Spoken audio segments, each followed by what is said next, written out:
శ్రీ శివాయ గురవే నమ. గురవే సర్వలోకానాం విషజే భవరుణాం దయే సర్వ విద్యానాం దక్షిణామూర్తయే నమ. కవి హృదయం తెలియాలని, దక్షిణామూర్తి హృదయం తెలియాలని శరణిస్తూ అలతి అలతి పదాలతోటి విఘ్నాలు ఒకే దేవుడు యొక్క దక్షిణామూర్తి రూపంలో ఉన్న విఘ్నేశ్వరుడు విఘ్నాలు లేకుండా దర్శనాలు ముందులో నుండి సరస్వతికి శారదకి వాక్ ప్రవాహం రావాలని శరణిస్తూ చెప్పడానికి ప్రయత్నిస్తున్నాం. నిన్న మనం అక్కడ ఉన్నటువంటి కవి యొక్క సమ్మేళనము, ఆ కవుల యొక్క ఉదయం అయిపోయింది. ఆ ఉదయం నాడు ఏమైంది, ప్రాతకాలం అయిన తర్వాత అక్కడ ఏమైంది చెప్తూ ఆఫీసం ఒక కవులు వచ్చారు. పారిజాతాపరణ కవి కూడా వచ్చారు. అందుకే ఈ పారిజాతాపరణ కవి ఉన్నప్పుడే అక్కడ పెళ్ళాంతంతే భేష అన్నాడు, ముక్కు తిమ్మనకు బుద్ధి లేదన్నాడు. అంత మహాకవి అయినప్పటికి కూడా తిమ్మరసు భార్య తంతే భేష అంటే ఏంటి అని సమర్థనకి ఆ కవి మీద ప్రేమ అభిమానానికి అలా రాశారు. అంతేగాని విక్రింత వేళకోవడం కాదు. స్థుతినింద నిందాస్తుతు నీ స్థుతినిందని గురుగారికి ఒక చమత్కారాలు రాశారు. అందులో ఇదొకటి గుర్తింపు చెప్తున్నారా. ఇప్పుడు ఒకసారి ధూర్జటి ఎలా వచ్చాడో చెప్పుకున్నాము. ఆ తర్వాత కవితను రసాయన కవులు బమ్మిర పోతన, తుమ్మిదరేడు బమ్మిర పోతన తుమ్మిదరేడు అని పేరు పెట్టారు. ఆయన నాయక సాగులకు అందరూ కూడా అందంతో కూడినటువంటి బృందాలందరూ కూడా అక్కడ మహాకవులందరూ వచ్చి ఆయనకి స్వాగతం చెప్పి గౌరవించారు. మనువంశం రాదు కాబట్టి ఇంత ప్రఖ్యాతిగా వాళ్ళందరూ కవులు వచ్చి అని అక్కడున్న కవులందరూ కూడా అక్కడున్నారు. విరూపాక్ష స్వామి నక్షత్ర కవి యొక్క కవితా సంపద అంతా కూడా అక్కడ కవులతో గేయాలని కూడా ఉన్నాయి. వాళ్ళు వచ్చి చెప్పినట్టుగా గురువుగారు సహజంగానే అశ్లీత కాకుండా చెప్పడం బాగుంది. ఇప్పుడు రావద్దు ఒకసారి. ఆయత భక్తి తన్మయతనంది జగము ద్విరేఫ కీట కన్యాయమునంద భాగవతము ఆడెను తద్భ్రమణాన్వయ శృతుల్ పాయగ చెయ్యగా చెవుల బమ్మెర తుమ్మెదరేడు కండు నారాయణి సాయకావళులన్ అందముంచింద మిలింద బృందములు పరమేష్ఠ రూప విభ్రమ దర్పణములు వాగ్దేవత అధర ప్రౌఢ రుచులు ప్రతిపద స్ఫురితానురాగ బంధములు బంధుజీవ ప్రభావాన్ బాంధవములు వికసత్ దినాంబుజిన్ అకరురాగచ్చటల్ సకల లోకవన్ వసంత సంభ్రమములు కలకంఠిక విశిర కనకాభిషేకముల్ నవజగచ్చూతాభిన్నవదడములు పరిఢవిల్లంత బహుళోత్తమ ప్రజావిమల హృదయ విసరణములు విలస హృదయ శిఖరి వెడలి విందులు బ్రాగి తరుణ తరణి కిరణ తరుణిమములు. వయస్సులో ఉంటే అందమైన అమ్మాయి నడుస్తుంటే ఎలా ఉంటుందో అలా ఈ పద్యం నడక అలా ఉంది. పరమేశ్వరి రూపంతో ఆశ్రమేంటి అద్దాలా ఉన్నాడు. అంతా పరమేశ్వరు హం బ్రహ్మాస్మి శివోహం అన్నట్టు అద్వైత సిద్ధాంతం అందరూ కూడా అన్ని శివరూపాల్లో కనిపించాడు. దర్పణములు వాగ్దేవత అధర ప్రౌఢ రుచులు, వాగ్దేవత యొక్క మాటల యొక్క రుచులు. అధరం అంటే పెదవి యొక్క రుచులు అంటే మాటలే కదా పెదాల రుచులు. అన్న మాట్లాడుతున్నప్పుడు పెదాలు కదా అందంగా కనిపిస్తూ ఉంటాయి కదా, అలా రుచులు కాంతులు. రుచి అంటే కాంతులు. ప్రతిపద స్ఫురితానురాగ బంధములు బంధుజీవ ప్రభాబాంధవములు. ప్రతి అడుగు కూడా సంతోషిస్తున్నట్టుగానే అనురాగంతో కొన్ని బంధాలలాగా బంధువులతోటి జీవాలు బంధువులతో కూడిన అందరితో అన్ని రకాల బంధువులతో కూడి సకల ప్రజలతోటి ప్రేమ ప్రకాశిస్తున్నట్టు బాంధవులతో బంధువులే అందరూ కూడా. వికసత్ దినాంబుజిన్యకరు రాగచ్చటల్ సకల లోక వసంత సంభ్రమములు. వసంత ఋతువు ఎలా ఉందో వస్తే ఎలా ఉంటుందో అలా ఉంటుంది అందరూ పరిస్థితి అంతా కూడా అనురాగంతో కరుణతోటి. కలకంఠిక విశిర కనకాభిషేకముల్ నవజగచ్చూతాభినవదళములు. అవ్యక్త మధురమైనటువంటి కవుల యొక్క గొప్పతనం వల్ల కనకాభిషేకాలు వచ్చేసరికి కవులందరూ కూడా అప్పటికప్పుడు కొత్తగా కనిపిస్తుండే ఆ జగత్తు. చూతబట్టి మామిడి చిగురు ఎప్పుడు చూసి ఇంకా చూడ అనిపిస్తుంది. అలాగే ఆ కవుల యొక్క గొప్పతనం అనుకుంటుంది. ఇంకా వినాలని ఒక కనకాభిషేకం చూసినప్పుడు కూడా వాళ్ళ యొక్క దళము చేతులు అనమాట. అందరి కవులు కాబట్టి ఒక పద్మం లాంటి వాడు అనమాట. సరస్వతిదేవి ఒక రూపమే అందుకే సరస్వతిదేవి ఏ రూపంలో వర్ణించాలంటే సరస్వతిదేవి చిరునవ్వులే మహాకవులు. ఆ చిరునవ్వులు మహాకవులు లెక్కట్టుగా చిరువును లెక్క పెడతామా? అలాగే కవులు లెక్క పెట్టడం. చిరులు అనేక రకాలుగా అనేక విధాలుగా అనేక రకాలుగా శోభంగా అందాన్ని మనోహరంగానే కలిగిస్తాయి మనోహరాన్ని. అలాంటి చిరువులకు రచన ఎంత కష్టం లెక్క పెట్టడం. ఆ దరిహాసాన్ని అలా అందులో అన్నీ కలిస్తే దళం అంటే రేఖ అనమాట. ఆ పువ్వులు రేఖ అలా పద్మాలతో కొన్నిటి కవులేఖ పరిఢవిల్లి అలా ప్రకాశించింది. అతిక్రమించింది. అంత బహుళోత్తమ ప్రజా విమల హృదయ రాగ విసరణములు అలా అంత అంత అతిక్రమించినట్టు వల్ల బహుళతో కూడిన ఉత్తమ ప్రజలు ఇద్దరు కూడా వాళ్ళ హృదయం స్వచ్ఛంగా ఉండి వాళ్ళకి హృదయ అనురాగంతో కూడినటువంటి అంతా వ్యాప్తి సంతోషంగా అన్నీ తిలకిస్తున్నారు అనమాట. చూస్తున్నారు అర్థం. అలా చూస్తుండగానే అప్పుడే విలసత్ ప్రకాశించిన ఉదయశిఖరి సూర్యుడు ఉదయశిఖరి ఉదయం నందు అంటే ఉదయశిఖరం నందు ఆకాశం అనే శిఖరం నందు పైకి మిన్నులు ప్రాకి ఆకాశం అంతా ప్రాకి తరుణ అప్పుడే వయసులో తరణి విధంగా కిరణాల యొక్క తరణి రుచులు అందం కూడా అలా ఉండడం. జయ సుప్రభాత భాస్వర కృతి శ్రీకార మధురతాధురములు మారుమలసే ప్రణయిని ప్రణయ కోప కటాక్ష విభ్రమ కులిత యువమ్ములు కొలుగుదీర్చే దళిత మందేహాంగ గళిత రక్త ఆపగ వలిత తరంగముల్ వర్రుకొనే విప్రకరాబ్జాత వ్యదు ప్రసారిత అంజలి జల అరుణు రుచులు అలుముకొని అనగా అరుణ కిరణు అభినవ కరములు కలయ బెరసి మింట గడలు కొనగా సకల జగము అరుణ సరసి జాకర మనోహర రమాభిభూతి అతిశయిల్లే. రమ అంటే శోభతోటి విభూతి ఐశ్వర్యం అక్కడ అంతా ప్రకాశించింది. ఎలాగట? జయ సుప్రభాత భాస్వర కృతి, జయంతో సుప్రభాత కృతి వాళ్ళు చేస్తుంటే సుప్రభాత బంధంలో కూడా ఆ సుప్రభాత ఎలా ఉందట? శ్రీకారం అంటే అమృతాశ్రీహామ అని వేదానికి శ్రీ అనే పేరు ఉంది కనుక అలా వేదమంది చదువుతుంటే మధురంగా ఉంది. ఉదాత్తదాసమది తర్వాత అనుభవ విభావ అన్నింటిలో కూడాను ఆ మధుర ధ్రువుల యొక్క ఫలితం అంతా ప్రకాశించింది అన్నమాట. అంతా వ్యాపించింది. అలా ప్రణయిని ప్రణయ కోప ఎలా ఉంటుంది? ప్రణయిని ప్రణయ కోప కటాక్ష విభ్రమాకులిత యువమ్ములు కొలుగుదీర్చి యువమ్ములని కులిత ఏదైనా ఆశ్రయంతో ఆకులిత అంటే చదివినటువంటి ఏం చదివింది అక్కడ? ఆకులిత అంటే చదత్వం. విభ్రమంతో చదివేంటి అంటే ప్రణయిని అక్కడ ఈ యవ్వనంలో ఉన్న ఆ స్త్రీ యువతులు అందరూ కూడా ఒకళ్ళు నవ్వుకుంటూ వేళాకాలం చేసుకుని సర్దాకుంటుంటే వాళ్ళకి కోపంతో ప్రేమతో అక్కడ ఉంటుంటే అది కుళ్ళుంటి యువములు అంటే యువకులు అన్నమాట. అలా వాళ్ళు కూడా ఆ కొలువులో ఉన్న అందరూ కవులే కాదు అన్ని రకాల వాళ్ళు అందులో కొలువు తీర్చారు. దళిత మందేహాంగ గళిత రక్త ఆపగ వలిత తరంగములు వర్రుకొని వర్రు అంటే ప్రవాహం, కొని అంటే ప్రవాహం ఎక్కువ. ఎలాంటి తరంగాలు? వైత చుట్టూ ఉన్నటువంటి ఎలాంటి ఆపగా నది అని ఏరు అని పేరు. ఆపగా అంటే వాటి యొక్క తరంగా దళిత మందేహంగా వికసించినటువంటి భేదించినటువంటి నడుస్తున్నటువంటి అక్కడ ఉన్నటువంటి వాళ్ళందరూ కూడా దేహ అంటే ఆ మాంసం కూడా అర్థం ఉందన్నమాట.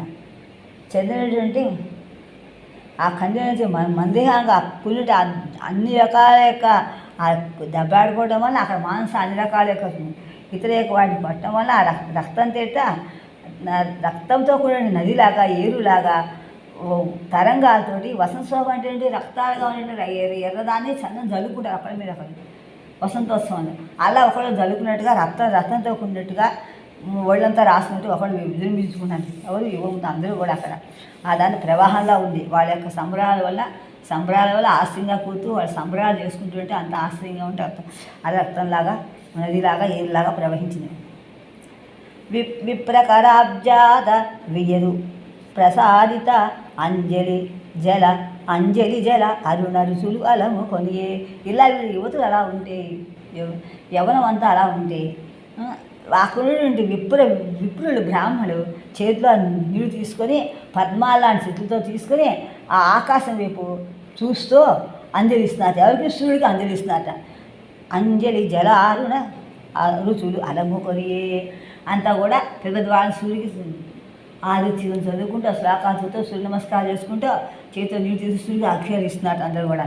అనగా అలా అన్నట్టుగానే అరుణ కిరణు అభినవకరములు, ఆ అరుణుని యొక్క కిరణాలు అరుణుడు అంటే సూర్యుని యొక్క ఎర్రగా ఉండే కిరణాలు, ఎర్రటి కిరణాలు సూర్యుడు ఉదయిస్తున్నాడు. అరుణోదయం కదా అన్ని ఎర్రగా ఉంటాయి. ఆ కిరణాలు ఎలా ఉన్నాయట?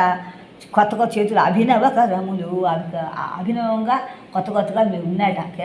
కిరణాంశు భయోగాంశు అని చేతులతో జాపినట్టుగా కిరణాలు వస్తున్నట్టుగా ఉన్నాడు అక్కడ. అలా కలయ బెరసి, కలయ అంటే మాంసం అనమాట. పాల మంచి అంతరాగా అర్థం. బెరసి అంటే అంతటా, కలయ అంటే మాంసం. అంటే మాంసముద్రు ఆకాశంలో ఒక పక్క ఎర్రగా ఉంది, ఒక పక్క తెల్లగా ఉంది, ఒక పక్కేమో ఇంకా సూర్యుడు ఉదయిస్తే అరుణుడు అప్పుడే వస్తున్నాడు. అంతా వ్యాపిస్తున్నాడు కాబట్టి ఒక ఎర్ర ముద్దల రక్త ముద్దల మాంసం ముద్దల్లో ఉంటాయి. గడలు కొన్ని అలలు, గడలు అంటే అలలు అలా ఉన్నాయట. ఇదిదాకా రాలేదు కానీ గురువుగా సహజంగా ఉందా, సహజ స్వభావోక్తి అని చెప్పారు. అక్కడ ఆకాశం అనేటువంటి ఎర్రగా ఉన్నటువంటివి, తెల్లగా ఉండే అనేక రకాల యొక్క ముద్దగా ఆకాశం ఉదయిస్తున్నాడు కాబట్టి ఆ రక్తంగా ఎర్రగా అనేక క్రీడ అన్ని రకాలుగా ఉన్నాయట. ఆ క్రీడ అన్ని రకాలు కూడా మాంసం ముద్దలా కలిగి ఉన్నాయని చెప్పారు. సకల జగము అరుణ సరసిజాకర మనోహర రమాభిభూతి అతిశయిల్లే.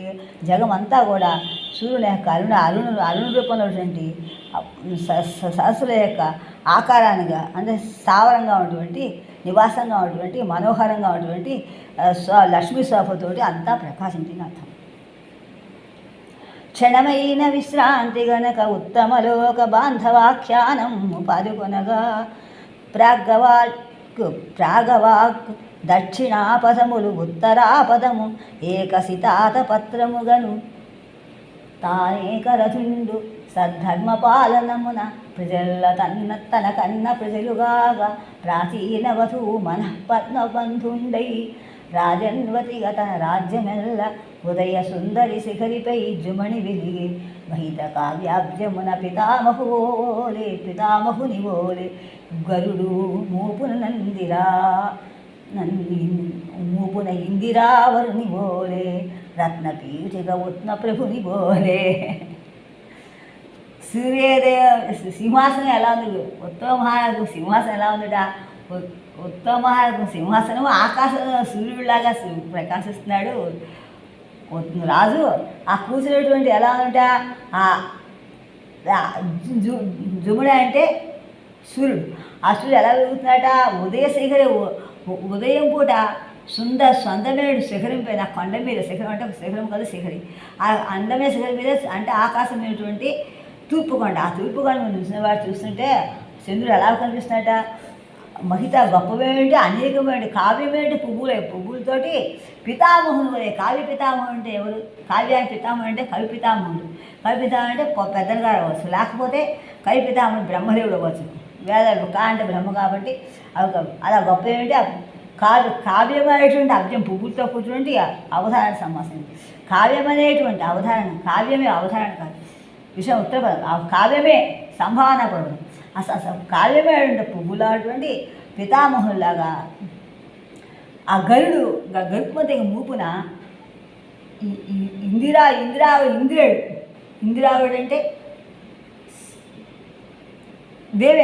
దేవేంద్రులాగా రత్నపీఠమైన ఉత్తమ ప్రభులు ఉన్నట్ట భార్యతో కూడి. అది ఇంకా ఎలా ఉన్నట్ట? క్షణమైన విశ్రాంతి గనక ఉత్తమలోక బాంధవ ఆఖ్యానం పాదుకొనగా ఒక నిమిషం కూడా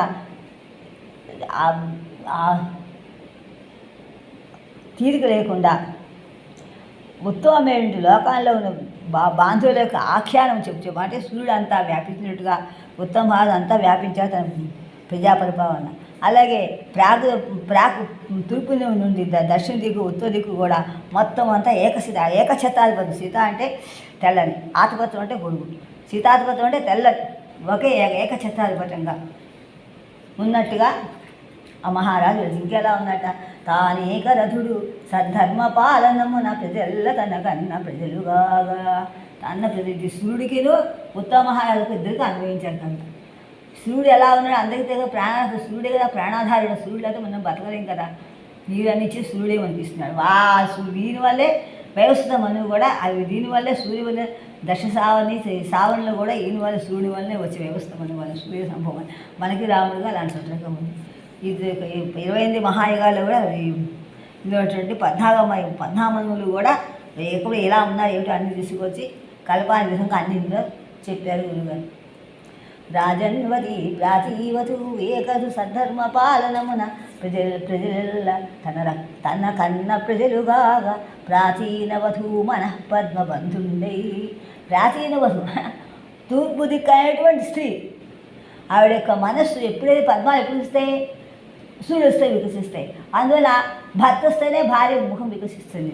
అలాంటి ప్రాచీవతుడు ఏంటి, ప్రాచీ దిక్కు రాగానే వాళ్ళ యొక్క మనస్సులు, ఆ స్త్రీల యొక్క మనస్సులు, వధువు అంటే కులస్త్రీ, వధువు టీచర్ అంటే యమశ్రద్ధ అనమాట. అప్పుడు ఆ ప్రాచీన వధువు కులస్త్రీ అన్నమాట. ఆవిడ పద్మబంధుడిలా ఉన్నట్ట సూర్యుడు.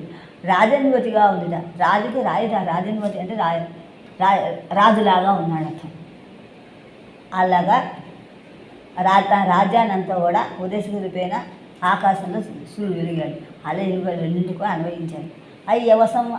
ఆ సమయమున ఉత్తమ ప్రజాపతి ఏకశిలా నిర్మితమ్మును సహస్ర స్తంభ అభిరామమ్మును ప్రతిస్తంభ పాదోభాగ సముత్కీర్ణ గజయూధ గమన మనోహరమ్మును స్తంభ శానిత మధుర సప్తస్వర ఆలాపి భుజుక సప్తక సంభృతమును తదుపరి భాగ ఖచిత హయ ప్రచార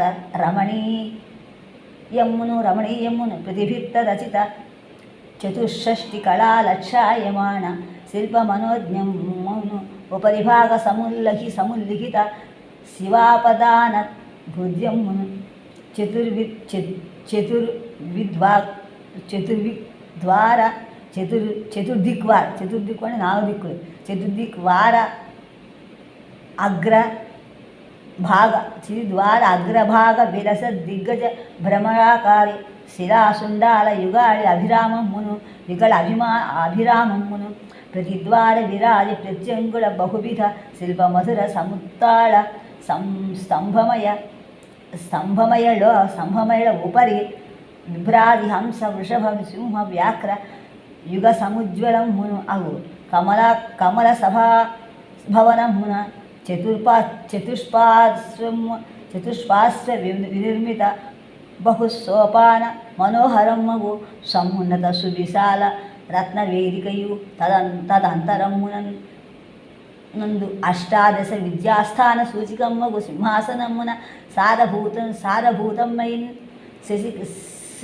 శశికాంత శిలా వినిర్మితమ్మగు సుందర మహానట శివమూర్తికి అభిముఖముగా సింహాచతుష్టయ విలసదు ఉపరి భాగమున కరధుత చామర యుగ రత్నమయ నాగపుత్రికా ద్వంద్వ మనోజ్ఞము ధర్మచక్రాభిరామము కాలచక్ర నిరూపము అగు స్తంభము క్రీనీడను స్ఫటిక లీలా వినిర్మితమై సుఖసహితమూర్తి ఒప్పాల్ వృషభేంద్రు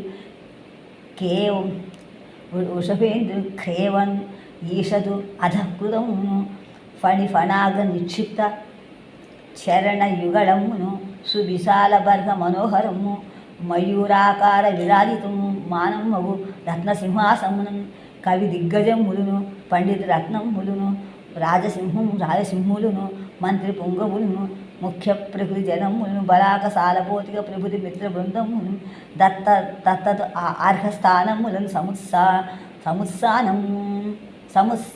సముత్సాములను పొదలి బలసి కొలువ నిండుకొడిలో ఉండునంత అలా ఉండగా ఏమని చెప్తున్నా అన్నమాట.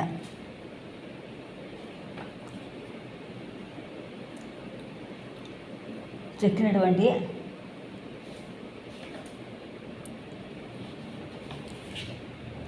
ఒకసారి ఆ సమయం అలా ప్రకాశిస్తుండగా ఉత్తమమైనటువంటి ప్రజాపతి ఉత్తమ మహారాజు ఒకే శిలా నిర్మితమైనటువంటి ఒక శిల మీదే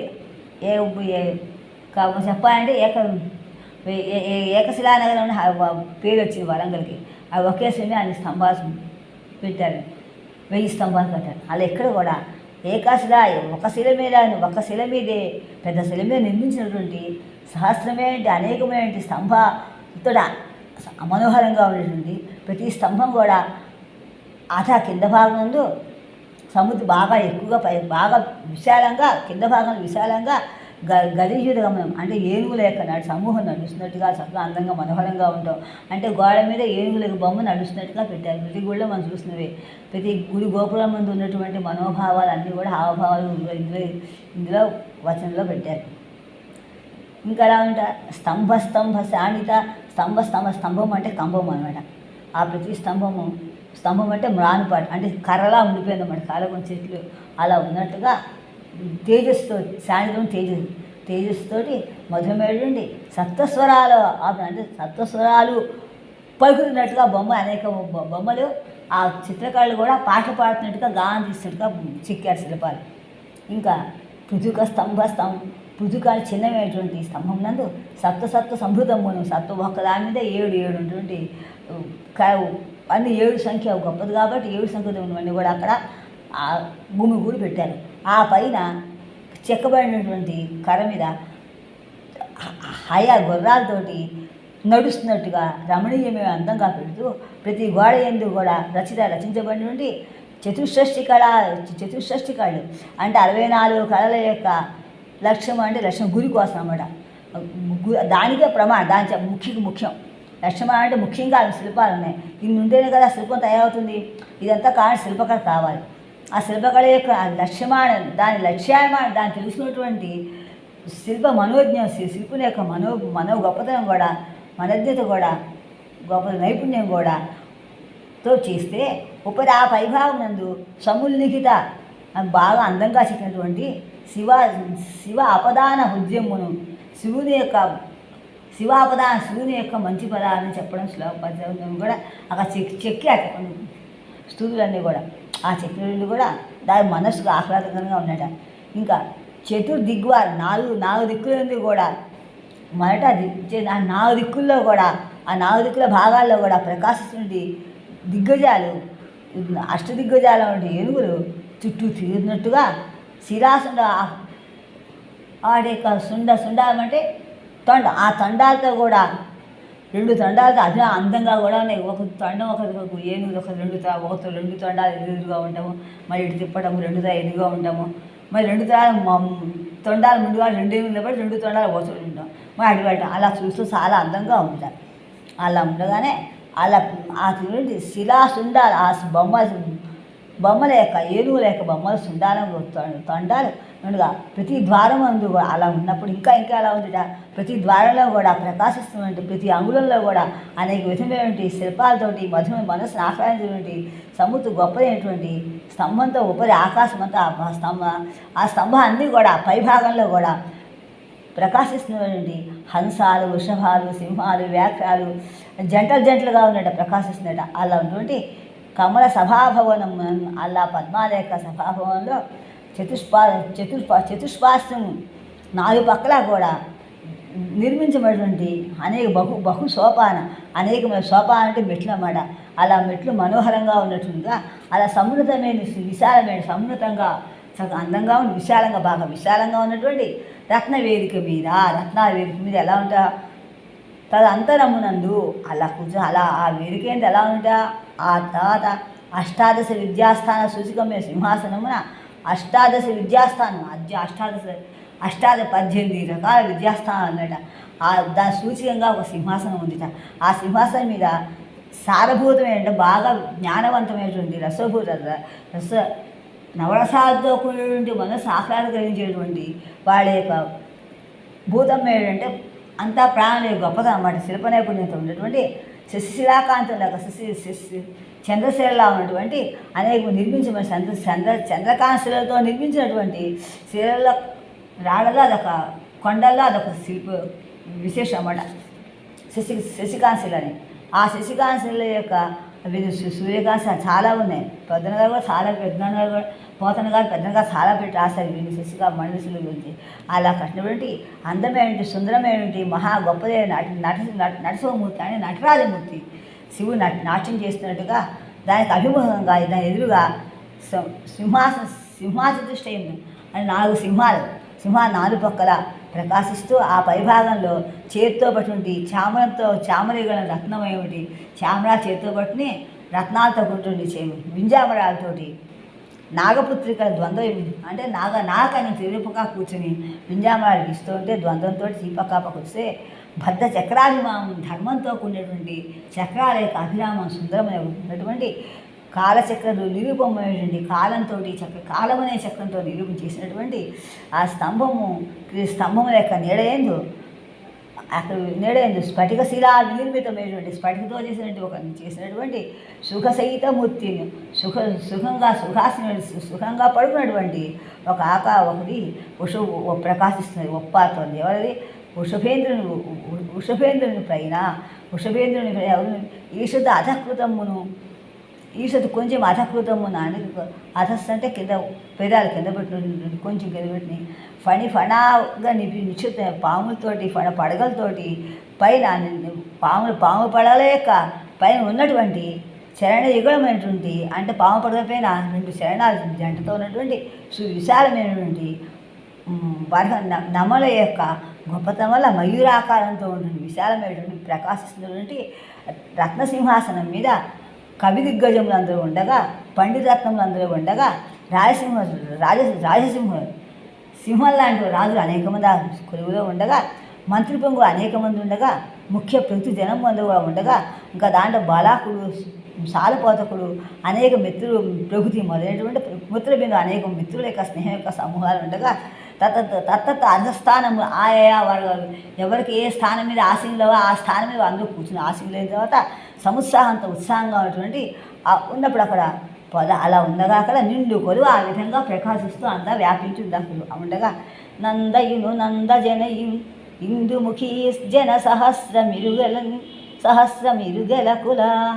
ఇరుగెలకుల రానందు వసించెను బహుళానందారత్నాకృతి రాణి రత్న నవపీఠమునన్. అలా ఉండగా ఆ రత్నసింహాసనం మీద ఎవరో చేత నందో పక్క నందజనటి వాళ్ళ అమ్మ పక్క పక్కనే ఇందుముఖిని మధ్యలో ఉంచుకొని ఎవరు బహుళ అనమాట జనసహస్రం అనేకమైన జనుల యొక్క కళ్ళు ఆశ్చర్యపోయేటట్టుగా 2 పక్కల వద్దరు ఉండగా వచ్చి బహుళా మహాదేవి వచ్చి రత్నసింహాసనం మీద కూర్చుంది అంతటా పరిసర గిరిశిర సరత్ సరిత్ ప్రవాహ తరంగ శీతలములు ఉపగత కదళీవన సుకుమార పలాసజాల చాలితములు మధుర నవ వసంత అవతంసాయమాన రసాలకు మంజరీ పుంజు సమాఖ్యాతములకు కొదమ కదుగులు అంతంతం ప్రసరించుటయు ఆ కొలుగుకూటమునందు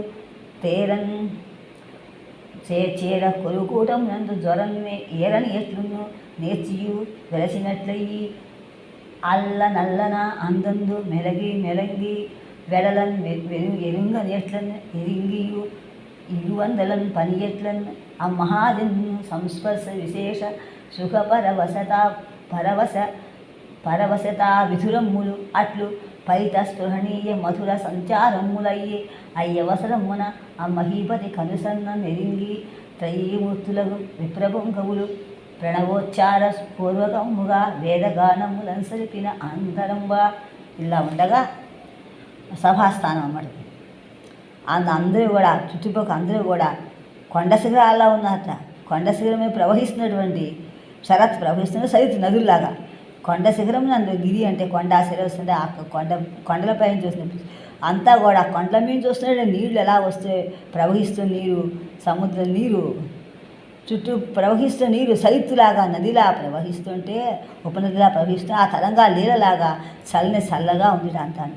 ఇంకా అరటి చెట్ల యొక్క కుసుమాలు నిజంగా అరటి చెట్లు కూడా పెట్టారు అక్కడ. అంత అందుట సుకుమారమైనటువంటి ఉన్నటువంటి అన్నీ కూడా అందంగా కనిపించాడు. అరటి చెట్టు గెలలు ఉపవనంలో అన్నీ పెట్టి చూస్తే మనోహరంగా ఉంది. తిరుగుతున్నట్టు కూడా అందంగా ఉంది. మొదలు నవవసంత నిజంగా తిరిగి నవవసంత కొత్త నవవసంత ఋతువు వచ్చిందానిగా. అవతనసం అంటే అలంకారం.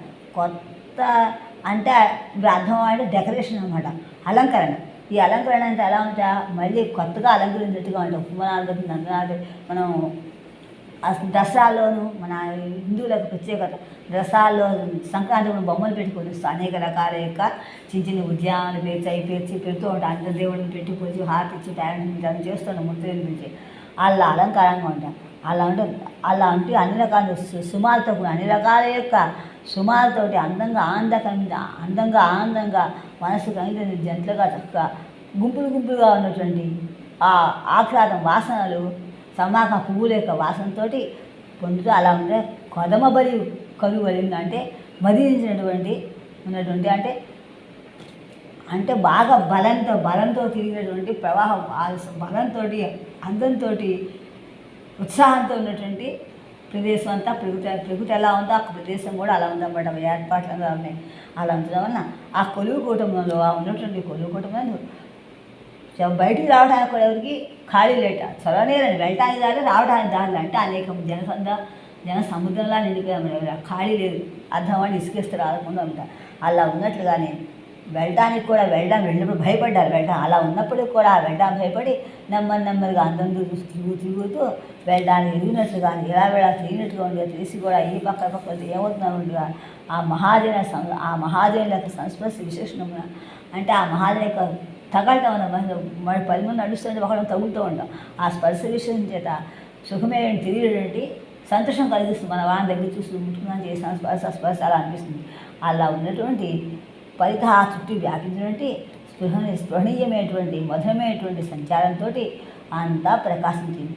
అలా ఉండగా మహీపతి ఒక్కసారి కనుసన్న చేయగానే త్రయీమూర్తి అంటే ఆ కనుసన్న యొక్క తెలుసుకుని వెంటనే త్రయీమూర్తి అంటే బ్రహ్మ విష్ణు మహేశ్వరులు అటువంటి 3 విప్రపొంగవులు సుప్రశ్రేష్ఠులు వచ్చి ప్రణవోచ్చారణతో చక్కగా వేదగానాలు చనిపోయారు. ఆ తర్వాత పండిత రాజరాజ ప్రతిమాన విభాస పానతన్ రెండవ భారతీ హృదయ నీరజన్ బంధుడు కింకవీంద్ర వేదండ ఘటా మృగేంద్ర కవనాక్ష గుణాక్ష కవీంద్రుడు ఒక్కడు ఆ నిండు సభన్ నిజ ప్రతిభ నిష్ఠురతన్ వెలయించహేలగన్.